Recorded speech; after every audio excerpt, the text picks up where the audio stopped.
बिस्मिल्लाहिर्रहमानिर्रहीम। अस्सलाम वालेकुम। फरी व्लॉग्स में खुशामदीद कहते हैं। कैसे हैं आप सब? हमारे चैनल को लाइक कीजिए, सब्सक्राइब कीजिए, बेल आइकन को दबाना मत भूलिए ताकि नई से नई रेसिपीज़ के नोटिफिकेशन आपको मिलते रहें। आज की जो हमारी नई रेसिपी है आलू और अंडे। ये देखिए जी, हमने टमाटर अच्छी तरह से धो लिए हैं और सब्ज़ मिर्च भी, और उनको हम काट रहे हैं।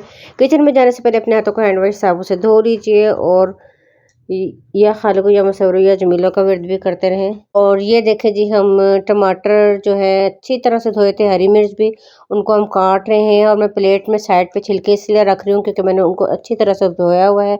बाद में मैं उनको फेंक दूंगी। और उसके बाद आप देखते रहें पूरी वीडियो, आपको समझ आ जाएगी। दोषी प्रेम या खालिको या मसवरो या जमीलों का वेट करते रहें। और मैं बोल रहा था कि अपने हाथों को भी अच्छी तरह से धो लीजिए। तो कुछ कुछ अच्छी अच्छी बातें भी कर लेते हैं साथ साथ। ये रेसिपी तो आप देखेंगे ना तो आपको समझ आ जाएगी। ऑयल हमने डाल दिया, नमक, लाल मिर्च, हल्दी पाउडर, धनिया पाउडर। मैं एक प्लेट में डाल के उन सबको अच्छी तरह से मिक्स कर लूँगी। और मैंने अंडे जो है वो एक प्लेट में डाल लूँगी। और मैं इसी मिक्स जो किया हुआ मसाला, इसमें से मैं थोड़ा सा अंडों में भी डाल लूँगी और उनको मिक्स कर लूँगी अच्छी तरह से। और उसके बाद आप वीडियो देखें, आपको सब समझ आ जाएगी। अगर फिर भी ना समझ आया कर तो मुझे पूछे, मैं आपको बार बार बताऊंगी। इशफाक अहमद कहते हैं, मेरे बेटे ने बीएससी के साथ उर्दू रख ली। बानो को उससे गालिब पढ़ा रही थी। बेटे ने पूछा महबूब क्या होता है। बानो के जवाब से इसे तसल्ली नहीं हुई तो मैंने कहा जिससे मोहब्बत की जाए।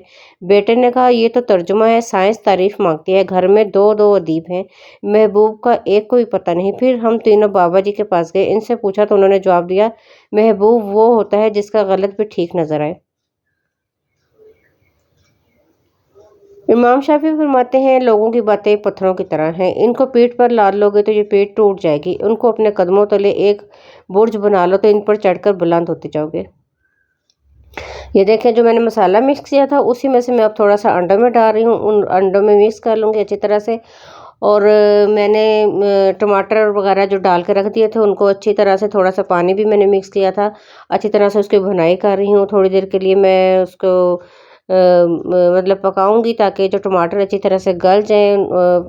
पानी खुश्क हो जाएगा तो टमाटर थोड़ा गल जाए। फिर जो आलू जो है वो भी मैंने धोकर बारीक बारीक काट कर रख दिए थे। और वो उसके बाद जब टमाटर और मसाले की भुनाई हो जाएगी तो उसमें मैं आलू डाल दूंगी। और अच्छी तरह से भुनाई करने के बाद थोड़ा सा पानी डालूंगी ताकि वो अच्छी तरह से गल जाएं। और उसके बाद मैंने ये जो अंडे मिक्स कर रही हूँ तो उसके बाद मैं वो उसमें डाल दूंगी। और देखें, मैं आपको रेसिपी से भी पहले पहले बता रही हूँ ताकि हमारा टाइम भी बच जाए और आपके साथ कुछ अच्छी अच्छी बातें भी हो जाए। आप यकीन करें, इस्लामाबाद में इतनी ठंडक हो रही है ना कि बहुत ज़्यादा ठंडक हो रही है। 2-3 दिन से तो बारिश लगातार हो रही है। और ओले भी पड़े थे। और आज भी इतने बादल हैं, मुझे तो लगता है जैसे अब हमेशा के लिए बारिशें ही होती रहेंगी, इस तरह का महसूस होता है। कभी जैकेटें रखते हैं, कभी जैकेटें निकाल लेते हैं, कभी मतलब ऐसा अजीब सा मौसम हो गया कि ब्लैंकेट ही लेकर सो रहे हैं। इतनी ठंडक महसूस होती है ना कि बस क्या बताऊं। अच्छा भी है लेकिन गर्मी नहीं जल्दी आएगी। मतलब ठंडक अच्छी भी लगती है। और ठंडक का तो ये भी फ़ायदे होते हैं ना, कीड़े मकोड़े भी नहीं होते, निजात होती है कीड़े मकोड़ों से भी। लेकिन ना अजीब सा मौसम हो गया है। चलें, जैसा अल्लाह ताला की मर्ज़ी होती है। बस अल्लाह ताला हर तरफ खैर खैरियत रखे। और आप सब मुझे बताइएगा, आप सब लोगों का बारिशें तो मेरा ख्याल हर तरफ हो रही हैं, लेकिन यहाँ ये होता है कि ठंडक ज़्यादा हो जाती है। ये देखें जी, आलू डाल दी हैं। आलू जब अच्छी तरह से गल जाएंगे तो फिर हम उसमें अंडे डाल देंगे और उसको लकड़ी के चम्मच के साथ अच्छी तरह से मिक्स कर लेंगे। ये प्लेट बिल्कुल साफ़ थी, इसमें मैंने पानी डाल के मैंने कढ़ाई में डाला है। इसलिए इससे ये होगा कि जो बोतल का सारा पानी है ना वो साफ़ सुथरा बिल्कुल रहेगा। और ये होता है ना कि आप जब पानी यूज़ कर रहे होते हैं ना, वो जो सालन में डालते हैं उस पानी को अलहदा रखा करें, वो सिर्फ सालन के लिए यूज़ किया करें, वो ज़्यादा अच्छा होता है। और मैं इंतज़ार कर रही हूँ कि हमारे आलू जो है वो गल जाए ताकि उसके बाद हम अंडे डालें। अंडे डालने के बाद हम लकड़ी के चम्मच के साथ अच्छी तरह से मिक्स कर लेंगे। तो शफ़ाक़ अहमद कहते हैं ये ठीक है कि तुम एक गुलाब नहीं बन सकते, मगर इसका ये मतलब तो नहीं कि तुम एक कांटा बन जाओ। यहाँ एक राज की बात है और मैं तुम्हें बता ही देता हूँ कि जो शख्स कांटा नहीं बनता बिल आखिर वो गुलाब बन जाता है।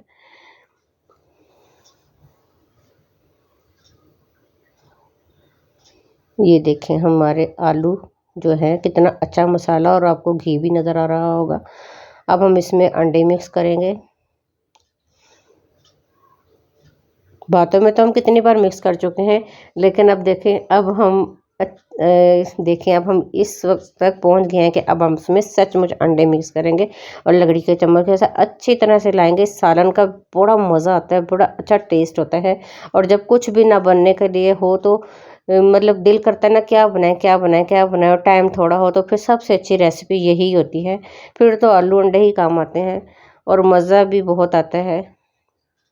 इशफाक अहमद कहते हैं कि मुझे फ़्रांस के मलाहों की ये बात बहुत अच्छी लगती है कि जब वो समुंदर में उतरने लगते हैं तो बड़ी मुख्तसर से दुआ मांगते हैं, या अल्लाह तेरा समुंदर बहुत बड़ा है और मेरी किश्ती बहुत छोटी है, हम पर रहम करना।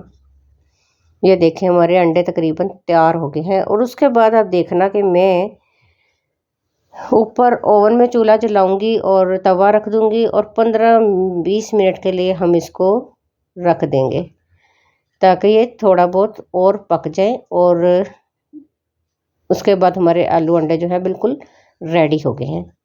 ये देखें कितने मज़े के लग रहे हैं। आप लोगों ने ज़रूर बनाने हैं और मुझे बताना है कि कैसे बने। मुझे तो ये वाला सालन बहुत अच्छा लगता है। और ये देखें जी हमारा सालन बन के तैयार हो गया है और अब हम खाने के लिए तैयार हैं। अब हम लेते हैं इसका मज़ा और आप लोगों ने भी बनाना बताना है कैसा बना। अपने दुआ में हमेशा याद रखिएगा। अल्लाह हाफिज़।